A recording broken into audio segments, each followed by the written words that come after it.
Et bonjour à tous et à toutes, les amis, j'espère que vous allez tous bien. Bienvenue sur cette nouvelle vidéo, un petit peu inédite, on en a déjà parlé, mais pas aussi globalement.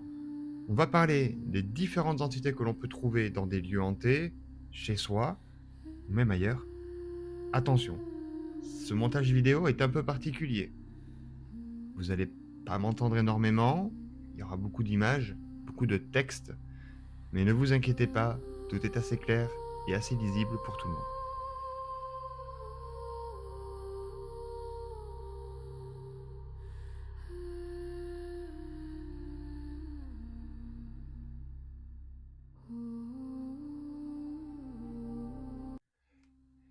Pour cette première entité, les amis, on va parler des entités classiques, des entités lambda. Vous allez le voir, je vais vous mettre une image, vous allez avoir les descriptifs, on va parler, je vais parler avec vous pour essayer de compléter un petit peu tout ça. Les esprits résiduels, ce sont les hantises les plus passives des lieux.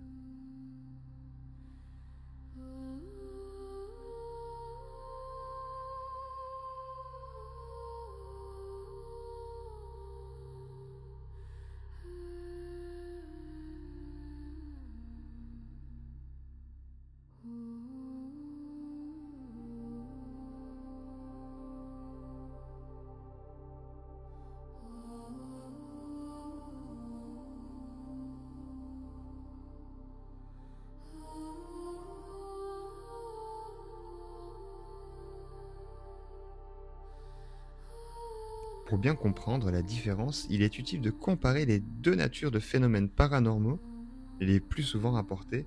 Voici un tableau.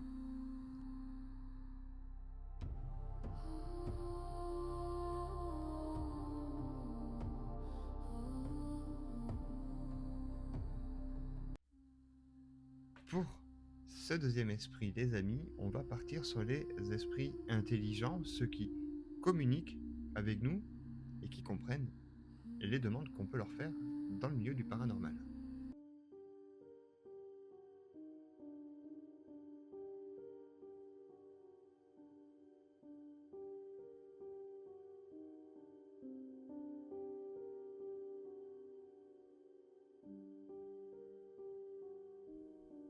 Les différents types d'esprits intelligents.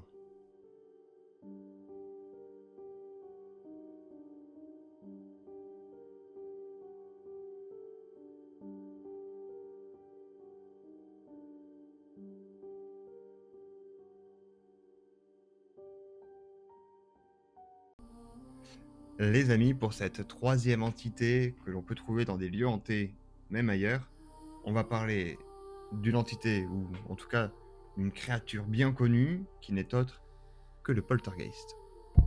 Le poltergeist, terme signifiant esprit frappeur. Les phénomènes.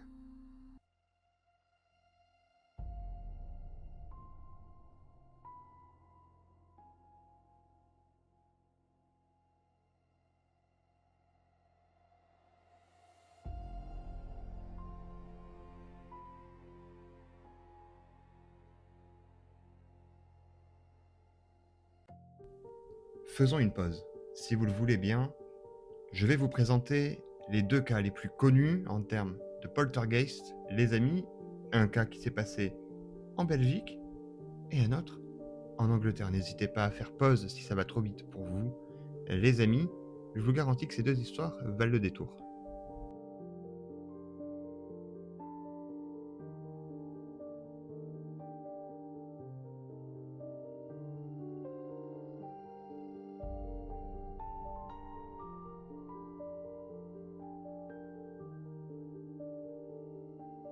Les amis, pour cette quatrième catégorie des entités que l'on peut trouver dans des lieux hantés ou même ailleurs, on va parler de quelque chose qui n'est pas réellement une entité, mais pourrait complètement classé dans cette catégorie.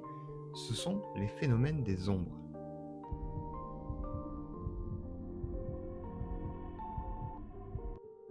La description des ombres.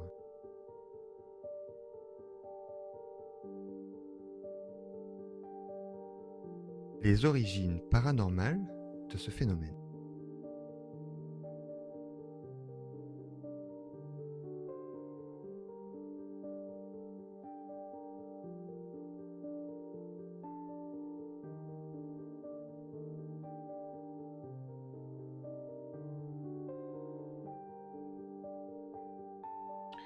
Et comment ne pas parler d'eux et les démons? Les amis, la version euh, extrêmement plus religieuse de la hantise, on le sait tous, et vous allez le voir, vous allez en découvrir un peu plus.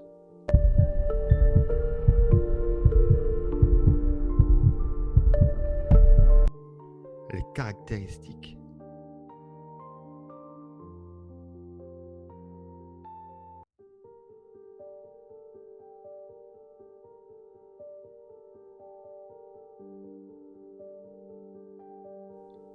Nature et origine du phénomène.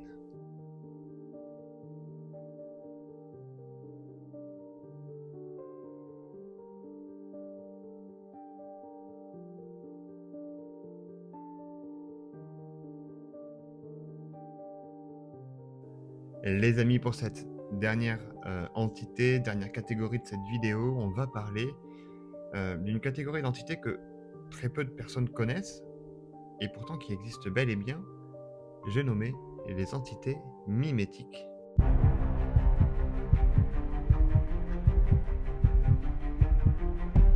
Les entités mimétiques imitent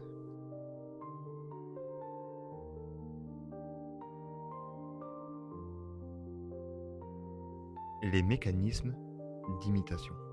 Il y a le mimétisme vocal, l'imitation de la voix d'un proche appelant par son prénom, souvent depuis une autre pièce ou dans des zones bien entendu isolées. Altération visuelle, capacité à revêtir une apparence familière pour créer un sentiment de sécurité et provoquer une baisse de vigilance. L'imitation comportementale, la reproduction de schémas propres aux humains, parfois en observant ou en copiant l'énergie environnante ou d'autres entités. Et bien voilà les amis, je voulais vous présenter cette vidéo. Je sais que le format est inhabituel, vous n'avez pas l'habitude de ça, mais voilà, j'ai trouvé que c'était une nouvelle façon de vous présenter les choses. J'espère en tout cas que cette vidéo vous a plu. Merci à tous et toutes de l'avoir regardé, et vous êtes de plus en plus nombreux à regarder les vidéos sur YouTube et TikTok. Les amis, un petit like, un commentaire et un follower, ça ne vous coûte rien, ça soutient énormément la chaîne. Et en attendant, restez comme vous êtes, car vous êtes super.